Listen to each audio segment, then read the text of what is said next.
70 schoolgirls lost in underground tunnel emerged through restaurant drain, leaving honest. A routine school field trip in upstate New York took an unexpected turn when dozens of schoolgirls wandered into an underground tunnel system, became lost, and eventually emerged through a drain onto the patio of local restaurant, astonishing staff and customers alike. Now let's take a deeper look and uncover every layer of this story on our AI podcast. Imagine sitting on a sun-drenched restaurant patio on a normal Tuesday afternoon. You're just, enjoying lunch, maybe sipping on an iced tea. That's pretty ideal, honestly. Right. It's a beautiful day in upstate New York. And then suddenly, this heavy metal drainage grate right next to the dining area just pops open. Oh, wow. Yeah, and 70 panicked teenage girls in formal dresses just start climbing out of the ground. I mean, it sounds like a scene from like a magical realism novel or something. Yeah. Or some bizarre cinematic thriller. But it is this incredibly striking, true image of just how quickly a perfectly mundane afternoon can, well, literally rip open and turn into a massive emergency. It really is. And today's deep dive is based on a big stack of local news reports, official municipal statements, and firsthand accounts of this really surreal incident that happened recently in the village of Nyack. Yeah, it's a wild story. Our mission for you today is to unpack how a routine field trip morphed into this multi-department rescue operation. We are exploring the bizarre collision between everyday human curiosity and the hidden, really unforgiving civic infrastructure that's just quietly hunting right beneath our feet. Okay, let's unpack this. I mean, how does a group of students simply vanish into the earth? Well, to understand that, we kind of have to look at the ground beneath our feet, not as, solid earth, but as a fragile crust. Right.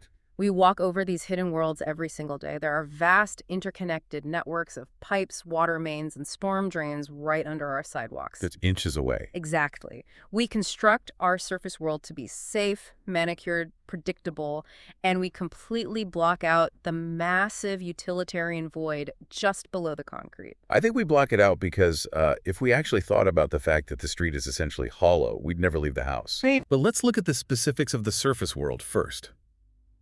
According to the reports, this group was about 70 girls, mostly in 8th and 9th grades, and they go to a private school in Ramapo, New York. Okay.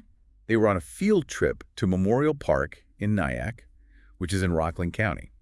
Now, Memorial Park sits right on the Hudson River. It's a beautifully manicured space, a playground, a splash pad, grass fields. It's totally designed for recreation. It's basically the pinnacle of a controlled environment. Exactly. But there is a crucial detail from the local officials that changes the entire dynamic of the afternoon. The school actually did not have a permit for this trip. So I have to push back on that a bit, though. Oh. Yeah, when I first read that in the reports, my initial thought was, so what? Does a piece of paper from the Parks Department really stop a group of teenagers from wandering off? I see what you mean. To me, it feels like skipping the tutorial in a really complex video game. You think you're just wandering around the safe starter village, but without the rules or a map, you accidentally stumble into the deep, dangerous levels. At what point does a walk in the park turn into subterranean spelunking? Well, what's fascinating here is that a permit actually functions as a psychological and structural tether. How so? It isn't just about paying a fee or reserving a picnic pavilion. From a municipal standpoint, a permit forces coordination.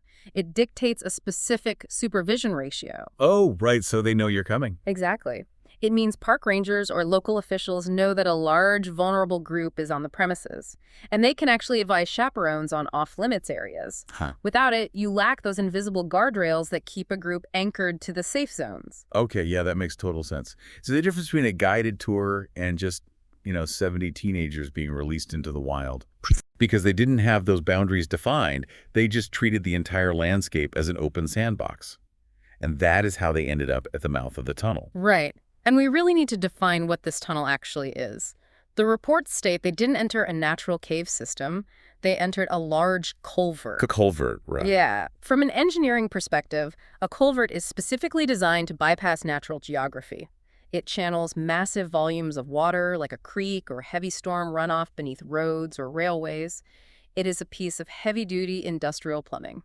But if it's just a giant concrete pipe meant for runoff, why on earth would dozens of kids decide to just walk into it? This comes down to the neurology of group dynamics, particularly in adolescence. Oh, teenage brains. Exactly. In a teenager's brain, the reward center, which releases dopamine when presented with a novel, exciting experience, is highly active. Right. Meanwhile, the prefrontal cortex, which handles risk assessment and long-term consequences, is still under construction. That explains a lot, honestly. So when one or two kids peer into a massive, echoing tunnel, it looks like an adventure. Once they step inside, herd mentality completely overrides individual hesitation. The brain essentially outsources its risk assessment to the group. If everyone else is doing it, the primitive brain assumes it must be safe. So you have dozens of students stepping out of the sunlight and into a municipal water system because their brains are telling them there's safety in numbers. Yeah, pretty much. But here is the detail that absolutely floored me when I read it. They didn't just step a few feet inside to take a selfie. No, they did not. The reports explicitly state that these girls traveled more than half a mile underground. That is just a staggering distance to cover in a subterranean environment. Seriously. Yeah. And here's where it gets really interesting, because half a mile is not just casually peeking into a pipe. That is a committed, prolonged expedition. Very much so. If you're walking at a normal pace, half a mile takes about 10 to 15 minutes. Imagine what is happening biologically in that time. You are walking deeper and deeper into a concrete tube. The entrance behind you gets smaller until it's just a pinprick of light. And if that pipe curves even slightly... Your light is gone entirely. Oh. Exactly. I know from reading about cave exploration that the human eye simply cannot adjust to absolute zero light environments.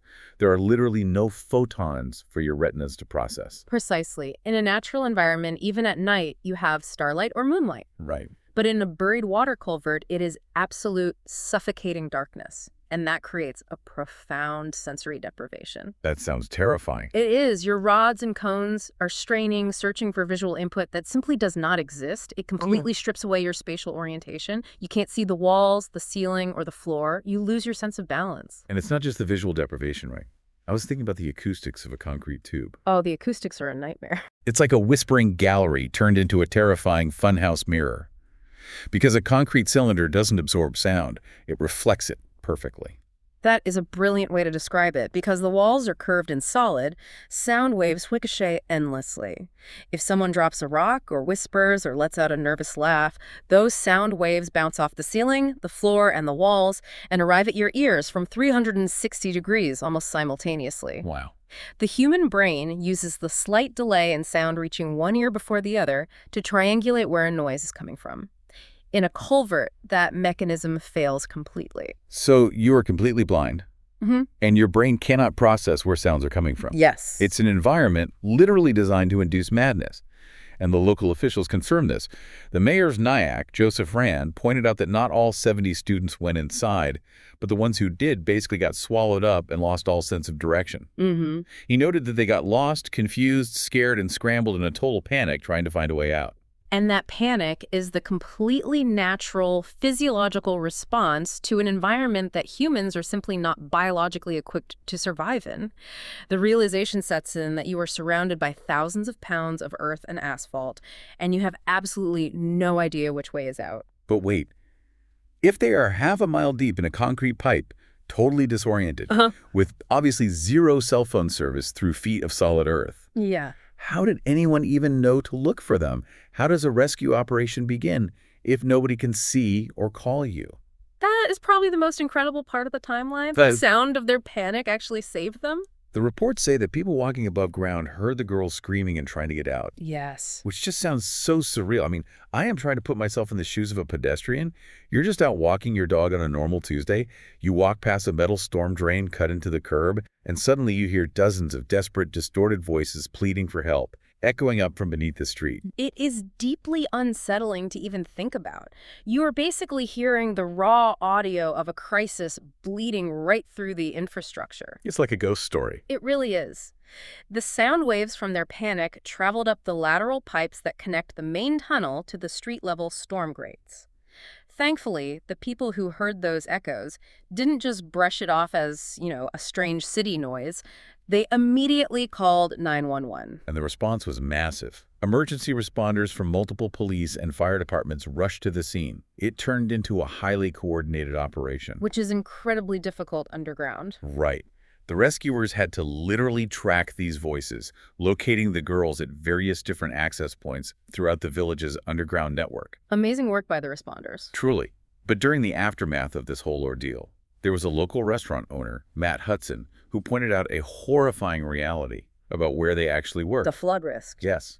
He warned that if it had rained, the entire tunnel system would have flooded, and they would have been trapped. If we connect this to the bigger picture, Hudson's warning really reveals the invisible lethality of this kind of infrastructure. We tend to think of concrete tunnels as static, empty spaces. Just big, dry pipes. Right. But a culvert is a highly dynamic functioning mechanism. It relies on the fluid dynamics on a watershed. Can you explain how that actually works? Because when I think of a pipe filling with rain, I just picture like a bathtub slowly filling up with water. It seems like you'd have time to just walk out. That is a very common misconception, and it's exactly why storm drains are so dangerous. A culvert does not fill like a bathtub. It acts as a massive funnel for a huge surface area. A funnel? Yeah. Imagine a 2-square-mile area of paved roads, parking lots, and compacted earth. When rain falls on pavement, it doesn't soak into the ground. It sheets off. Okay, I follow. All of the water from that entire 2-square-mile catchment area is engineered to drain into one single 10-foot wide concrete pipe. Oh, wow. Wait, really? So all that volume is being forced into a massive bottleneck? Exactly. Which means if a sudden heavy summer thunderstorm had popped up over Rockland County, which happens all the time in the summer, the water wouldn't just slowly rise around their ankles. What would happen? It would hit that tunnel as a highly pressurized, fast-moving wall of water. The sheer hydraulic force would sweep anyone off their feet instantly. That is terrifying. Yeah, what ended up being a terrifying inconvenience and a massive rescue effort was truly just one unpredictable weather cell away from a mass casualty event. They were walking inside a machine designed to violently, aggressively channel the forces of nature. That is absolutely chilling. They were entirely at the mercy of the local weather radar, and they didn't even know it. Ignorance is bliss until it isn't. Seriously. But thankfully, the sky stayed clear. And that leads us to how this tense rescue effort actually culminated. Because the way they got out is arguably the most bizarre and visually striking moment of this entire deep dive. Oh, the contrast of their emergence is just staggering. It really is. Many of the girls didn't just retrace their steps and come back out the park entrance. They ended up popping out of a drainage outlet that was directly connected to the outdoor patio of the Hudson House restaurant. Right in the middle of a dining area. Yeah. This is a very popular local spot. The owner, Matt Hudson, the same man who pointed out the flood risk, he's been running the place for nearly 36 years. A long time. And according to his account, he was just sitting in his office doing paperwork when he suddenly heard the distinct sound of kids chattering. Just the completely normal, mundane sound of teenagers talking entirely out of context. Right. So he walks out of his office to see what is going on, and he watches his restaurant patio suddenly filling up with dozens of teenagers climbing out of the drainage infrastructure. I can't even imagine his reaction. He noted that they were relieved, excited, and just incredibly happy to be out of the dark. He actually gave this great quote to the local news where he just kind of laughed and said, "We've been here almost 36 years. We thought we'd seen everything, but apparently there are still some surprises left." That's a great attitude to have about it. For sure. But here's the detail that truly breaks the brain. Video footage captured by the local media showed dozens of these girls walking along the sidewalk next to the restaurant, being monitored by the police, and they were all wearing long, formal dresses. Which is, of course, a standard dress code for many private schools. But placed in the context of emerging from a municipal sewer system, it is visually jarring. So what does this all mean? Honestly, to me, it feels like a glitch in reality, or a magic trick where the magician totally lost control. It really does. One minute, you are deep underground, visually deprived, totally lost. Your brain is panicking, and you are literally fighting to escape a wet industrial tube. And the very next minute, you just pop out next to a table where someone is like eating a Cobb salad. The juxtaposition is just insane. This raises an important question about how fragile the barrier is between the wild, mechanical underworld and our polite society. We have this stark contrast between the harrowing subterranean ordeal and the absolute mundane safety of a nice restaurant patio. Just a few feet apart. Exactly. They're separated by literally just a few feet of compacted earth and a metal grate. The visual of dozens of girls in formal, long dresses perfectly encapsulates the absurdity. Totally does. You have this private school attire, which represents order, societal rules, and decorum, violently clashing with raw municipal plumbing, which is dirty, dark, and entirely indifferent to human etiquette. Indifferent is exactly the right word for it. The infrastructure doesn't care that you are an 8th grader on a field trip. It doesn't care if you were wearing a dress. It just exists to move water. And yet, when they emerged, the human element washed right back over the patio. They were chattering and excited because the massive spike of adrenaline was finally subsiding. They had survived, and they had violently re-entered the world of the living right next to the appetizer menu. Luckily, the ending to this bizarre story is a positive one.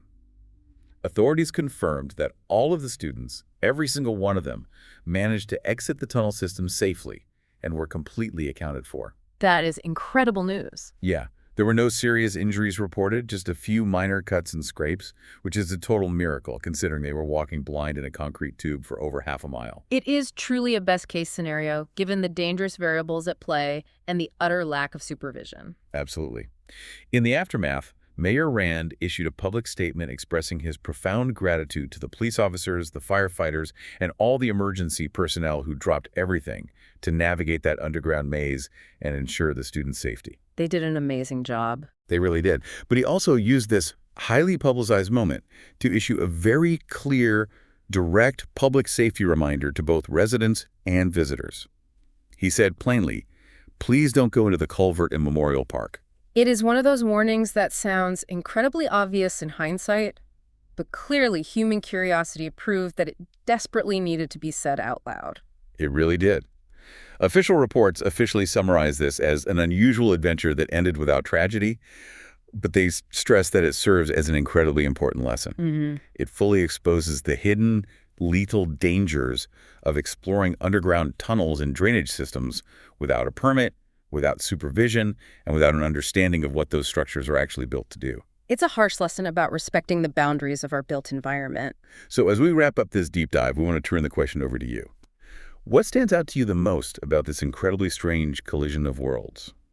Is it the terrifying realization of how herd mentality can override a teenager's sense of danger? That's a big one. Or is it the sheer luck that a random summer rainstorm didn't turn a chaotic rescue operation into a massive recovery mission? There are just so many psychological and physical layers to unpack here, but I'll leave you with this final lingering thought to mull over. Okay, let's hear it.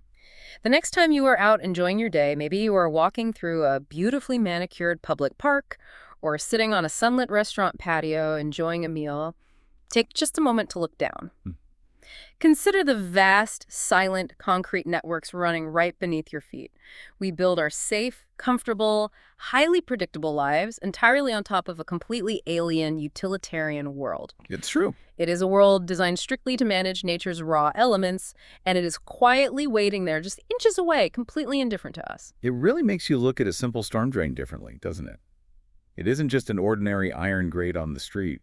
It's actually a heavy metal doorway to an entirely different, incredibly dangerous world, just waiting for someone to take a wrong turn. Okay, one question for you. How do you think dozens of schoolgirls were able to wander more than a half a mile into an underground tunnel system during a school field trip without teachers or supervisors realizing the potential danger? Don't forget to comment that. Thanks.